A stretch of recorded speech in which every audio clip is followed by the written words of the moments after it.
Friends, welcome back to my channel. আমার চ্যানেলের আরও একটা নতুন ভিডিওতে সকলকে স্বাগত।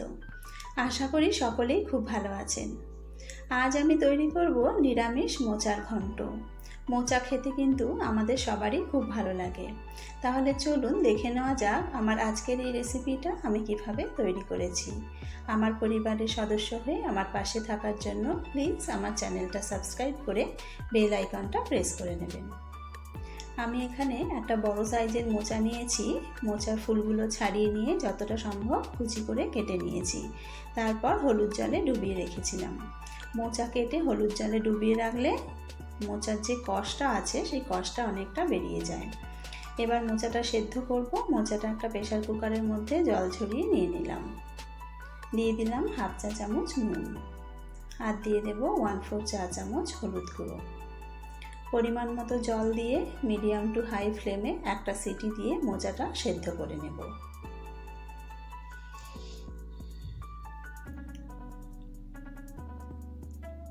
মোচাটা সেদ্ধ করে নিয়েছি। প্রেসার কুকারটা ঠান্ডা হয়ে গেছে। এবার প্রেসার কুকারের ঢাকনাটা খুলে দেব।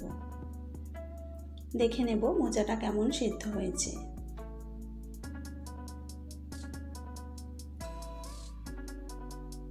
মোচা কিন্তু খুব ভালোভাবে সেদ্ধ হয়ে গেছে। এবার এটা জল ঝরিয়ে নামিয়ে নেব। এবার গ্যাসে একটা কড়া গরম বসিয়েছি। কড়াটা গরম হয়ে গেলে দিয়ে দিলাম 2 টেবিল চামচ সর্ষের তেল। তেলটা গরম হয়ে গেলে দিয়ে দেব আলু। আমি দুটো মাঝারি সাইজের আলু ছোট ছোট টুকরো করে কেটে নিয়েছি। আলুটা লাল করে ভেজে নেব। মোচাতে একটু আলু দিলে কিন্তু মোচার স্বাদটা খুব ভালো হয়।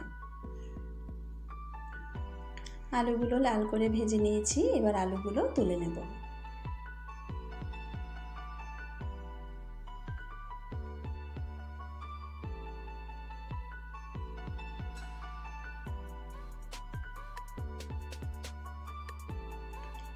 কড়ায় আরও 2 টেবিল চামচ মতো তেল দিয়ে দেব। তেলটা গরম হয়ে গেলে দিয়ে দেব একটা তেজপাতা, 2টো শুকনো লঙ্কা, 1 টুকরো দারচিনি, একটা ছোট এলাচ, একটা লবঙ্গ, আর দিয়ে দেব হাফ চা চামচ গোটা জিরে। এবার সমস্ত ফোড়নগুলো 30 থেকে 40 সেকেন্ড সময় নিয়ে ভেজে নেব। ফোড়ন ভাজা হয়ে গেলে এর মধ্যে দিয়ে দেব আদা আর কাঁচা লঙ্কা বাটা। বাটিটা ধুয়ে আরও একটু জল দিয়েছি। এবার খুব ভালো করে আদা কাঁচা লঙ্কাটা কষিয়ে নেব।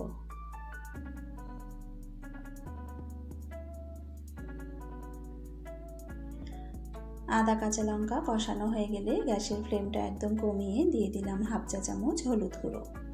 দিয়ে দেব 1 চা চামচ জিরে গুঁড়ো, 1 চা চামচ ধনে গুঁড়ো, আর দিয়ে দেব হাফ চা চামচ লঙ্কার গুঁড়ো। আমি যেহেতু কাঁচা লঙ্কা বেটে দিয়েছি তাই ঝালটা একটু কম দিলাম। আপনারা আপনাদের পছন্দ অনুযায়ী ঝাল দিয়ে নেবেন। আর দিয়ে দিলাম হাফ চা চামচ কাশ্মীরি লঙ্কার গুঁড়ো, স্বাদ মতো নুন, আর দিয়ে দিলাম স্বাদ মতো চিনি। এবার সমস্ত মশলা খুব ভালো করে মিশিয়ে নেব।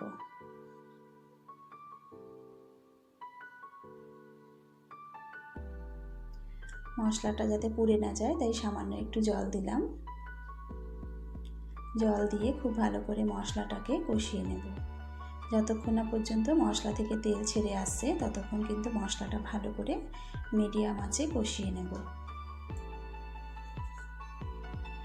মশলা কষানো হয়ে গেছে, দেখতেই পাচ্ছেন তেল বেরিয়ে এসেছে। এবার ভেজে রাখা আলুটা দিয়ে দিলাম। মশলার সাথে আলুটা মিশিয়ে নিয়ে আরও 1 থেকে 2 মিনিট কষিয়ে নেব।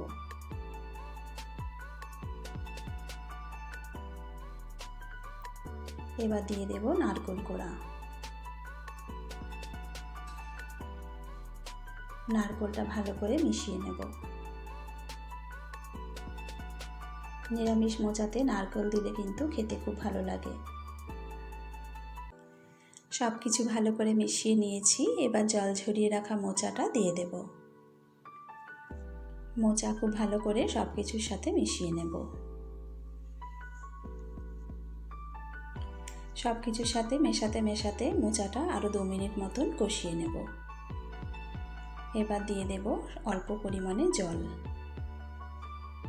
জল দিয়ে আবারও ভালো করে নাড়াচাড়া করে নেব।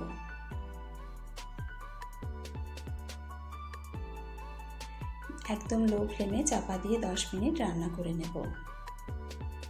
10 মিনিট হয়ে গেছে, চাপাটা তুলে নিলাম। একবার ভালো করে মোচাটা নাড়াচাড়া করে নেব।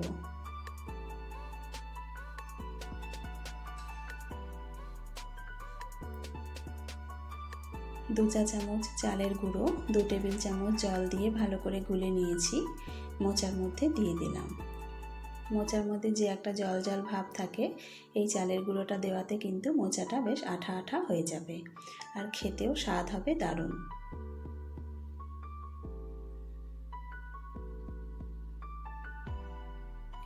সব কিছু আবারও খুব ভালো করে মিশিয়ে নিলাম।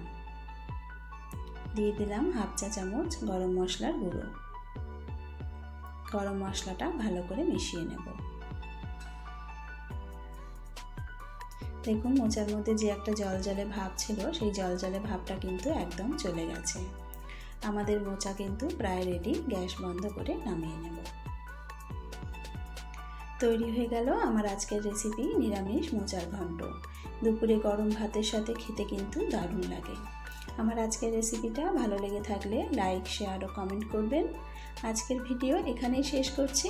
আবার হাজির হয়ে যাব নতুন কোনো ভিডিওর সাথে।